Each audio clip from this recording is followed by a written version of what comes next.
All right, ladies and gentlemen, to start the semester, what is plagiarism and how do I avoid it?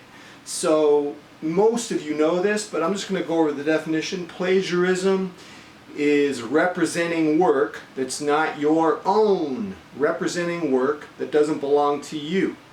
The policy is, I give 0 points for an essay that is a result of plagiarism, but I do want to make an exception here. I want to let you guys know, not all plagiarism is equal. If you were to commit plagiarism by accident, if you're an innocent actor in this, then I think I would let you rewrite the paper, interact with me, let me know what's going on with that. So in fact, I would like to let you know there are about 5 types of plagiarism. I'd like to tell you how you could avoid it. I should give you a link to an in-text citation video also to help you. In the library on Canvas, the library resources will show you how to cite sources.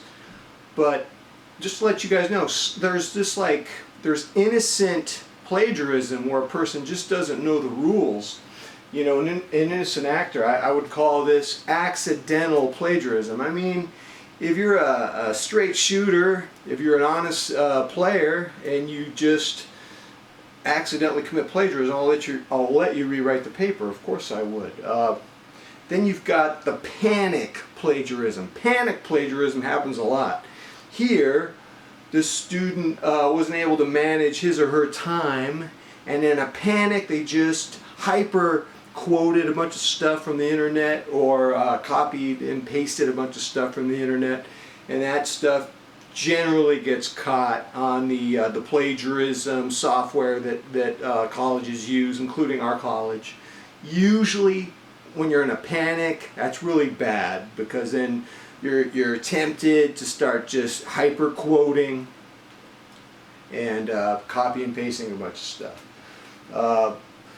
Sometimes students commit plagiarism because of a lack of confidence, a lack of self-confidence. A student says, "Who in the heck am I to write a paper? I got nothing. I don't have a writing voice.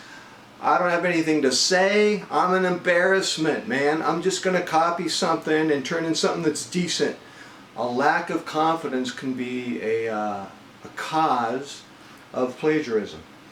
Let's see. High-tech plagiarism. The hacker finds these websites that jumble the words so that when the copied material goes on an anti-plagiarism website, the algorithms don't catch it. And you can do that, but man, that's a cat and mouse game. I always tell students, playing cat and mouse is more work than just doing the real work. Don't get into a cat and mouse thing. It happens sometimes. And then if you have a really rich student who may be low in linguistic acquisition and is pressured to get a 4.0, that student, and this happens rarely, but it does happen, this student does what I call pay for hire. Here you pay a professional to write your paper. You pay a professional maybe $500. I've had students tell me they know students at my college who pay $3,000 for a 15-page essay. Of course, the essays in my class aren't 15 pages, they're 5. So don't turn anything 15, you're going to scare me. So pay for hire. So I've had a few pay for hire papers. There are some telltale signs to that.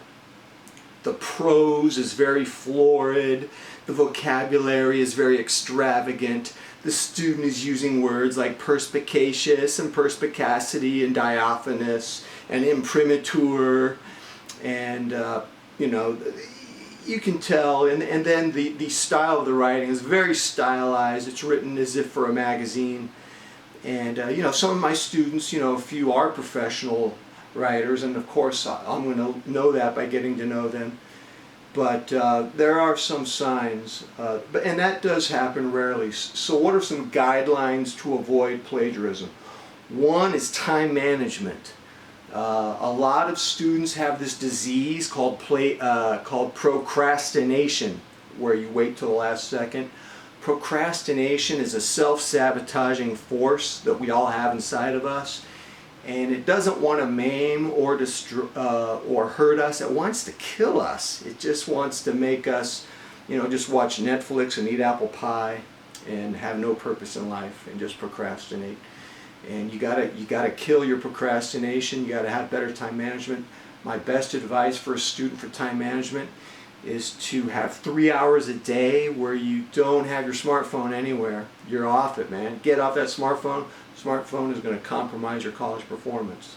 So the other thing I would say to fight plagiarism is build your own writing voice. Build your own writing voice. How do you do that? Well, you got to have passion. You got to have authenticity. You have to have conviction. How do you do that? You have to have informed opinions. You have to do deep dives into subject matter. For example, you can't write a passionate, authentic essay that has your real voice, your real personality on what's better, the vegan diet or the keto diet, unless you do a deep dive into the research. So doing the research will give you the confidence and the informed opinions to be passionate and to be authentic and to write with your own voice. If you commit plagiarism, you're silencing your own voice. You don't want to silence your voice. You have a powerful voice. You can bring it out by doing a deep dive, doing the research. That confidence from doing that research will give you passion and conviction in your writing. I don't think I developed my writing voice until I was about 21. I realized I had to stop being a fake human being, and I don't know, I just started writing from, I'm a kind of, a little bit of the anger inside of me came out in my writing. My professors liked it. So some of my advice for that. And then I would give you the 70-20-10 rule. 70% of your essay should be your writing. 20% of your writing should be you paraphrasing or summarizing cited texts. And then about 10% should be direct quotations of cited texts. So 70, 20, and 10. That equals 100. Unbelievable, McMahon. Your math is unbelievable. So, cheating is a real temptation, but it's a trap. I mean, if you could pay for a paper, it definitely offers you short-term gain. I get it. But I think in the long run, it's a trap. It's going to end in a dumpster fire.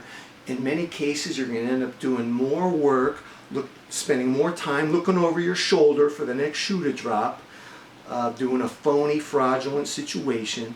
It's going to be awkward for everyone involved. So I don't recommend it. That's my take on plagiarism. Shoot me an email if you have any questions about this. All right, ladies and gentlemen, it was a pleasure talking to you. Until next time, I'm out.